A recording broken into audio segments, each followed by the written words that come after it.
नमस्कार बच्चों, आज हम पढ़ेंगे कक्षा 4 का विषय हिंदी। हिंदी में हम पढ़ेंगे पूरक वाचन में पाठ 4 बहादुर जट्टी। क्या है? बहादुर जट्टी। जट्टी कौन होती है? जाट की पत्नी। किसकी? जाट की पत्नी। ये एक कहानी है जो बहादुर जाट की पत्नी के बारे में दे रखी है। ये आपने सुनी भी होगी। चलिए हम पढ़ते हैं इसको।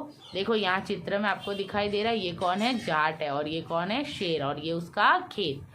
पंजाब की जाट औरतों की बहादुरी मशहूर है। अब देखो पंजाब के अंदर ही जो औरतें होती है जिन्हें हम जट्टी कहते हैं, जाट की पत्नी, वो बहुत ही मशहूर है उनकी बहादुरी के लिए। वे मर्दों के बराबर काम करती है, मतलब वो पुरुषों के बराबर ही काम करती है और मुसीबत पड़ने पर भी नहीं घबराती। और यदि कोई मुसीबत आ जाए तो भी वो घबराती नहीं है। एक दिन एक जाट ने अपनी बीवी से कहा, तो एक दिन ये जो जाट थे उन्होंने अपनी बीवी से कहा, सुबह जब मैं खेत में हल चला रहा था तो एक शेर ने आकर कहा, बोले सुबह जब मैं अपना खेत जोत रहा था, मतलब हल चला रहा था इस खेत में, तो शेर आया और शेर ने मुझसे आकर कहा, जाट जाट अपना बैल मुझे दे दो वरना मैं तुम्हें खा जाऊंगा। बोले वो शेर ने मुझे क्या कहा? अरे जाट जाट, तो अपना जो बैल है जिससे मैं हल चला रहा था उसको मुझे दे दो वरना मैं तुम्हें खा जाऊंगा। ऐसा शेर ने उस जाट से कहा। तूने क्या जवाब दिया? जाट की बीवी जट्टी ने पूछा। फिर उसने पूछा कि भाई तूने क्या जवाब दिया शेर को? मैंने कहा तू यही रुक, मैं घर जाकर अपनी गाय ले आता हूँ। उसने कहा ठीक है। कि मैंने उससे ये कहा कि तू यहाँ खेत पर ही रुक, मैं घर जाकर बैल तो नहीं दे सकता लेकिन मैं घर जाकर अपनी गाय ले आता हूँ। अगर तू बैल खा लेगा तो हम लोग भूखों मर जाएंगे। अगर तू बैल खा लेगा, मतलब अगर हमारा बैल खा लेगा तो हम भूखों मर जाएंगे। भूखों मर जाने का मतलब भूखे ही मर जाएंगे। क्यों? बैल नहीं होगे तो खेत में हल नहीं चलेगा और हल नहीं चलेगा तो खेती नहीं होगी। यह सुनकर जट्टी को बहुत गुस्सा है। उसको बहुत गुस्सा है कि तुम ऐसे कायरों जैसी बात करते हो। उसने जाट को फटकारा। फटकारना मतलब डांटा। घर की गाय शेर को खिलाते तुम्हें शर्म नहीं आती? बोले अपने घर की गाय है जो हमें दूध देती है, सब करती है, और उसी को तुम शेर को खिलाना हो, तुझे शर्म नहीं आती? अगर गाय चली गई तो घर में ना दूध ना लस्सी। बोले गाय चली गई तो ना दूध आएगा और ना ही लस्सी। क्यों? लगे दूध से दही बनता है, दही से लस्सी। बच्चे रोटी किस चीज़ के साथ खाएंगे? फिर हमारे बच्चे रोटी किसके साथ खाएंगे? जट्टी ने एक तरकीब सोची और उसको एक विचार आया। उसने कहा तुम फौरन खेत पर जाकर शेर से कहो कि मेरी जट्टी तुम्हारे खाने के लिए एक घोड़ा लेकर आ रही है। फिर उसने कहा कि तुम फौरन खेत पर जाओ। फौरन मतलब जल्दी से खेत पर जाओ और उस शेर से कहो कि मेरी पत्नी जो जट्टी है वो तुम्हारे खाने के लिए एक घोड़ा लेकर आ रही है। जाट डरता डरता शेर के पास गया। और जाट क्या है? डरता डरता शेर के पास गया। उसने कहा, अब देखो शेर से किसको नहीं डर लगता? हमें भी डर लगता है ना। उसने कहा शेर राजा हमारी गाय तो बड़ी मरियल है। बोले अरे शेर राजा, मरियल मतलब बहुत ही दुबली पतली है, तो उससे तुम्हारा क्या बनेगा? तुम उसमें अंदर क्या खाओगे? मेरी बीवी अभी तुम्हारे लिए एक मोटा ताज़ा घोड़ा लेकर आ रही है। बोले मेरी बीवी है ना तुम्हारे लिए एक मोटा ताज़ा जिसके अंदर बहुत अच्छा अच्छा मांस होगा, तो आपके लिए घोड़ा लेकर आ रही है। झट्टी ने सिर पर एक बड़ा सा पगड़ बांधा और हाथ में दराती लेकर घोड़े पर सवार हो गई। अब जट्टी थी, उसने सिर पर क्या किया?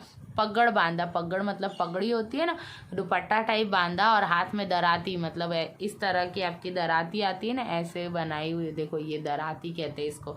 दराती लेकर घोड़े पर सवार हो गई। घोड़ा दौड़ाती वह खेत में पहुंची और घोड़े पर सवार होकर वो अपने खेत पर जा पहुंची और जोर से चिल्लाई, अरे जाट, तू तो कहता था कि तूने 4 शेरों को फांस रखा है। फिर वो बोलती है, अरे जाट, तूने तो मुझे ये बोला, जोर से चिल्लाई, तूने तो क्या कहा कि तूने 4 शेरों को फांस रखा है। फांस रखना मतलब फंसा रखा है। यहाँ तो सिर्फ एक ही है। यहाँ तो कितने हैं? एक ही है। बाकी कहाँ गए? बोले यहाँ तो एक ही है, बाकी के शेर कहाँ गए? फिर वह घोड़े से उतरकर शेर की तरफ बढ़ी और कहने लगी। फिर उसने क्या कहा कि भाई बाकी शेर तो नहीं है। फिर वो घोड़े से उतरी और शेर की तरफ बढ़ी।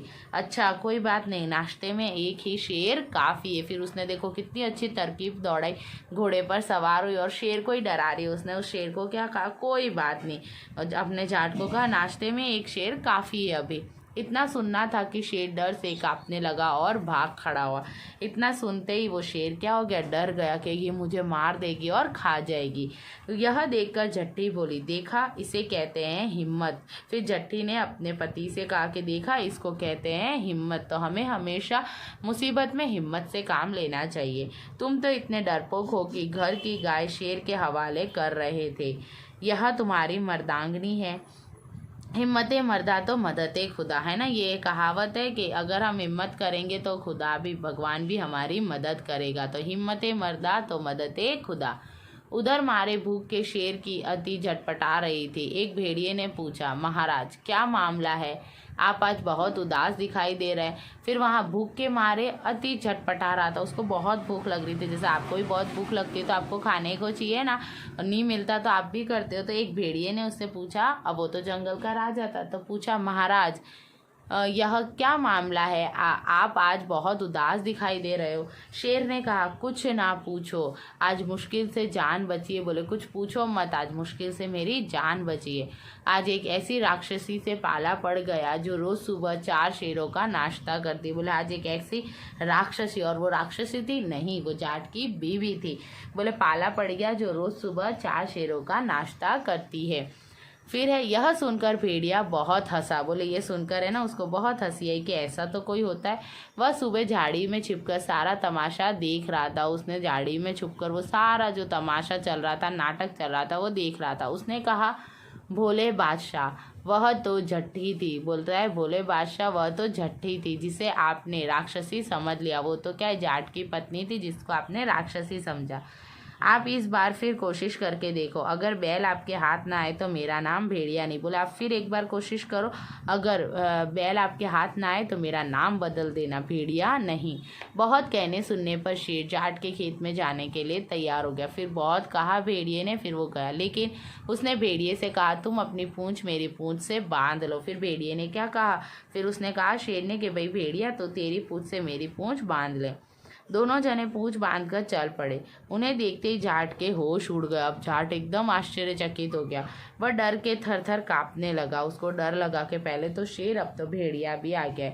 लेकिन जट्टी बिल्कुल नहीं घबराई। भेड़िए के पास जाकर उसने कहा, क्यों रे भेड़िए, तू तो अभी वादा करके आया था कि तू अपनी पूंछ से 4 शेर बांध कर लाएगा। फिर वो उससे झट्टी जो होती है फिर अपनी तरकीब दौड़ाती है और कहता है, क्या रे भेड़िए, तूने तो मुझे यूँ कहा था तेरे पूंछ से तू 4 शेर बांध कर लाएगा, लेकिन तू तो सिर्फ एक ही शेर लाया है, वह भी मरियल सा। बोले, तू एक शेर लाया, वो भी ऐसे मरा दुबला पतला, भला इसे खाकर मेरी भूख कैसे मिट सकती है। खैर इस वक्त यही सही। इतना कहकर जट्टी आगे बढ़ी। शेर के होश हवास उड़ गए। उसने समझा कि भेड़िए ने उसके साथ क्या किया है, धोखा किया है। वह फौरन वहाँ से भागा। भेड़िया बहुत चीखा चिल्लाया, लेकिन शेर ने एक ना सुनी। तेजी से भागता चलता गया। उधर भेड़िया उसके पीछे पीछे घसीटता हुआ रास्ते में लहू लुहान होकर मर गया। तो देखो है ना, यहाँ पर शेर कितना पागल था। जाट और जट्टी आराम से रहने लगे। उन्हें मालूम था कि अब शेर उनके खेत की तरफ कभी नहीं आएगा। तो यहाँ देखा जट्टी ने कितनी हिम्मत की थी, हिम्मत से काम लिया, तभी तो उनके खेत बच गया और उनके बैल गाय सब बची। या नहीं तो हमें भी क्या करना है, मुसीबत में हिम्मत से काम लेना है। धन्यवाद बच्चों।